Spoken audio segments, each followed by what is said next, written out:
college prospect camps and clinics are so important as it relates to the recruiting process. But so many athletes waste their time at these events, not because they're not talented, because they are, but because they don't know what to do before and after. Raising athletes, the things that causes all dads to go bald and moms to buy minivans, empowering parents to help their kids succeed. Fewer than 5% of athletes who attend prospect camps or clinics actually follow up with the coach after that event. That's a catastrophe, because the whole point of these prospect camps and clinics is for the athletes to get exposure to the coach and to that college, because there's interest from the side of the athlete to potentially go to that school. Now, what are these coaches looking for? Well, these coaches are not just looking at talent. Talent will help you be seen, but there's other things that the coach is looking for. Your behavior, your communication, you're ready for this? Your follow-up. Do they know your name? Do they know your face? Did you do anything to express interest in that particular college? Because they're not just looking for talented athletes. They're looking for talented athletes who have a desire and interest to go to that college. One thing that really says that and speaks that loudly is your athlete following up with that coach right after the event saying, "Thank you so much for having me come down and letting me participate. I love this school. I love you as a coach. I learned so much. I'm really looking forward to maybe one day playing for you at this particular university." That goes a long, long way. Now, I remember a friend of mine whose daughter ended up playing at a high-level Division I basketball program.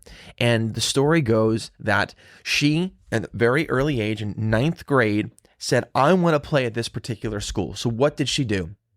She attended every prospect clinic and camp this school had to offer. She messaged both email and in DM on social media the coach on a regular basis, sometimes daily, definitely weekly, to the point where this coach definitely knew who this person was. You talked to the coach after the fact, and it said this was a big part of recruiting her, because it proved to the coach she really had a desire to go there. She was committed, and the coach knew that she'd be loyal to that program, and she had the skills to back it up. It helped her get recruited. She got a full scholarship and was a 4-year player at this particular university. Communication, and your pre-communication and your post-communication, it makes a difference in your recruiting process, because they're not enough. Skills will get you seen. Communication will get you recruited. So what can you be doing before, during, and after a college prospect camp or clinic? Well, before the camp, here's what I recommend. Research the schools and coaches that are attending. And don't be afraid to send a personal email to coaches 1 to 2 weeks in advance. You're going to want to include your name, grad year, position, GPA, maybe even a video link of you playing that particular sport. And you're going to want to express interest in their program and mention attending the camp, the dates and times of the camp that you're going to be attending.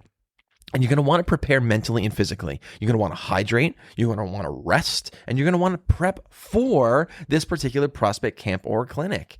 And here's another thing. Know your metrics. We cannot stress enough on this show the importance of athletes to get metric tested and for them to know their metrics. I'm actually going to pull this.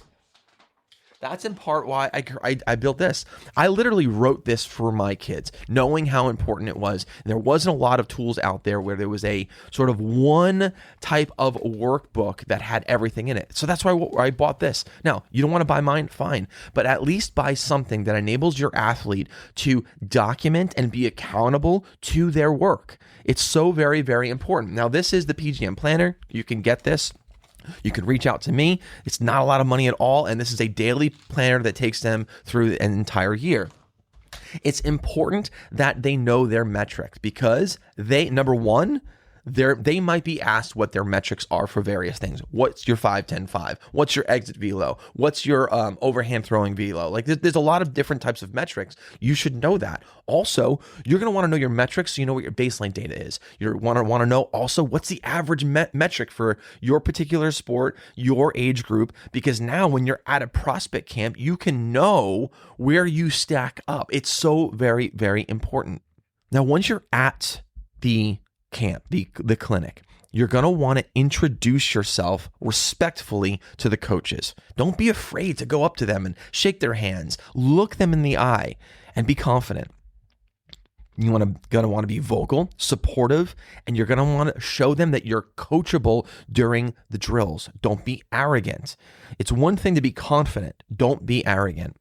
And you're going to want to ask smart questions, especially if there's a Q&A or a coach time. So do some homework beforehand of maybe what would be some really nice high IQ questions that you can ask, because that'll help you stand out. And bring some type of player info card or sheet with your contact info, and that has the metrics listed on that particular player info sheet. Again, this book right here has player sheets in here that you can fill out and you can bring with you. Now, also, body language matters. Hustle, smile, encourage others. Be the first into the circle when the coach brings them in. Be the first to participate and be first in line so that you're visible and you're actually standing out. Parents, I'm going to talk to you for a second. This is really important. Parents, during the camp, do not hover. A hovering parent gives the sort of, I'm going to say illusion, because I'm going to try to say something here to make you a little bit feel a little bit better, but perception matters here.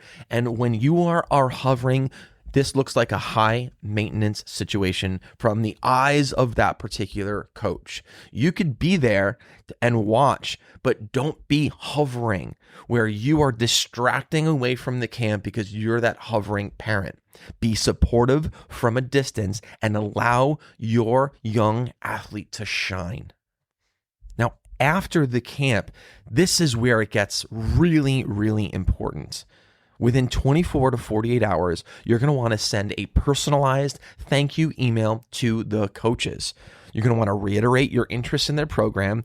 You're going to want to include a takeaway from the camp that stood out to you and proves that you were there. And maybe even provide a link to your updated highlight reel. Maybe it highlight reel that includes some footage from you at the camp that maybe your parents took from the sidelines, if applicable.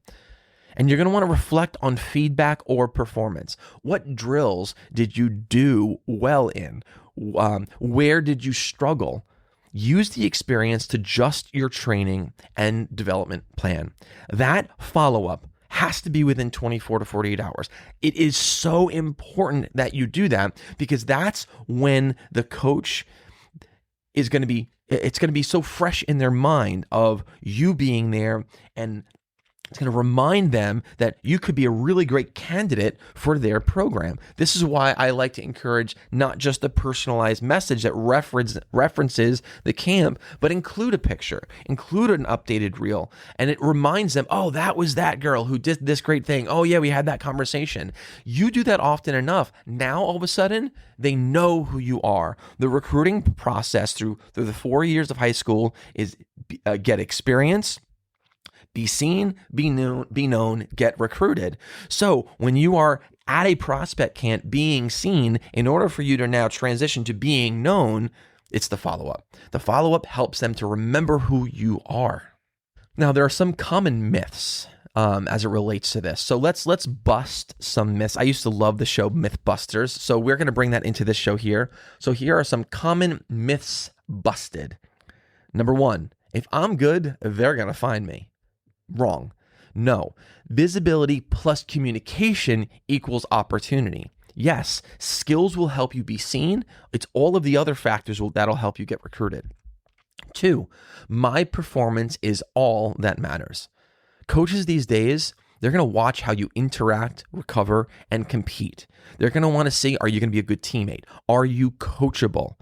Because they don't want to bring toxicity into the dugout. Number 3, one bad play ruins everything. I hear this so often. This is also not true. Attitude and bounce back are evaluated as well. 4, parents should sell the athlete. Trust me when I say this, coaches want to hear from the athlete, not the parents.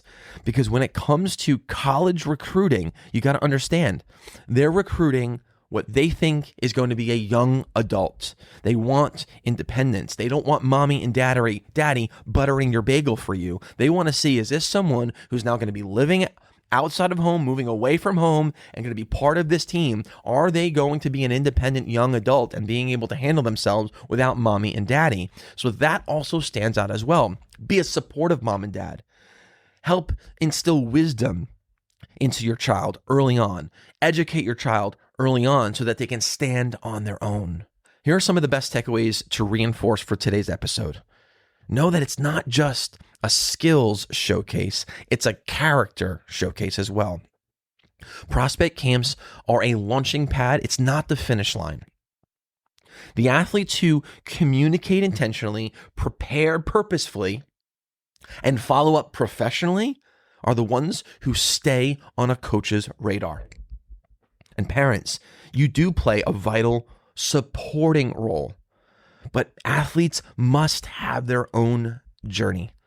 I hope you guys found value in today's episode. If you did, do me a favor, share this with someone who might be in that particular part of their athletic journey as well, of raising athletes, because this is an important part.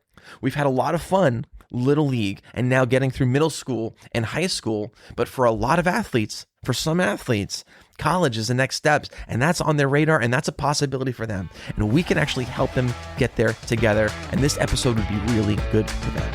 All right, we'll see you next time on Raising Athletes.